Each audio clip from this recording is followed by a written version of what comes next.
She gave everything for her family until they forgot her. The morning sun filtered through the dusty curtains of a small suburban kitchen.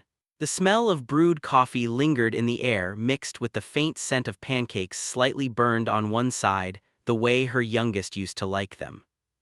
Mary Thompson stood by the counter, her hands trembling slightly as she folded the same dish towel she had been folding for years. The house was quiet now, too quiet. The laughter that once filled every corner, the footsteps running down the hall, the slammed doors after teenage arguments, all gone. She had spent 30 years building a home for everyone but herself. Her husband David had once promised her the world when they married young. "We'll make it together, Mary," he said, his hands warm around hers, and they did, or rather she did. When his business failed, she took a second job at the diner. When he fell sick, she stayed up nights nursing him. When the children needed college funds, she sold her mother's jewelry without a word. But somewhere along the way, everyone she had built her world around moved on. Her oldest, Anna, had a family of her own now, calling only on holidays. Her son Jake lived in another state, too busy with meetings and promotions. And David, he was still there but only in body. Since his stroke, he rarely spoke, lost in a fog that sometimes lifted only long enough for him to ask where his car keys were, though he hadn't driven in years. Mary had given everything she had, her youth, her dreams, her time, to keep her family together. But now she was the one holding together the pieces of a life no one seemed to notice anymore. One rainy afternoon, while sorting through old boxes in the attic, she found an envelope tucked inside an old recipe book. It was her handwriting, shaky, uncertain from years ago. The note read, "For when I forget myself." She opened it slowly. Inside was a photograph, a much younger Mary standing on a beach with a sketchbook in her hand. The wind in her hair, the ocean behind her, and a look in her eyes that she barely recognized anymore. She had forgotten she once wanted to be an artist. That night, while the rain tapped gently against the window, she took out an old set of paints.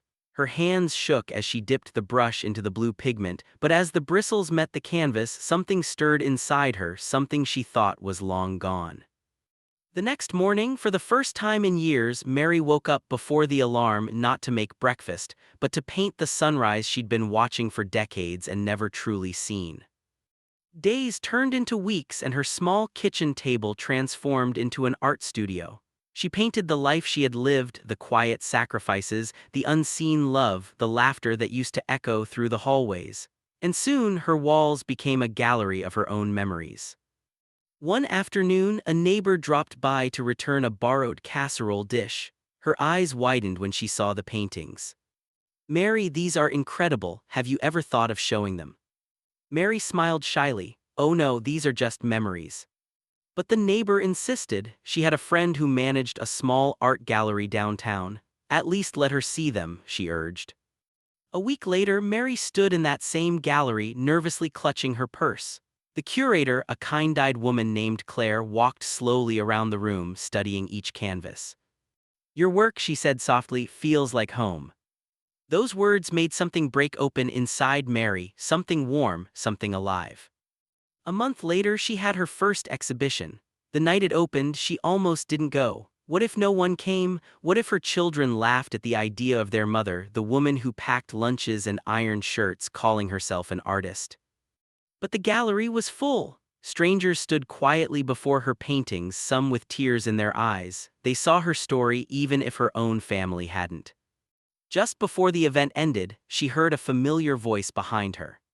"Mom." She turned. Anna stood there, eyes wide, holding her daughter's hand. I didn't know you painted." Mary smiled gently. "Neither did I until I remembered who I was." Jake arrived a few minutes later, still in his work suit, looking stunned as he stared at the walls covered in his mother's memories. "You did all this?"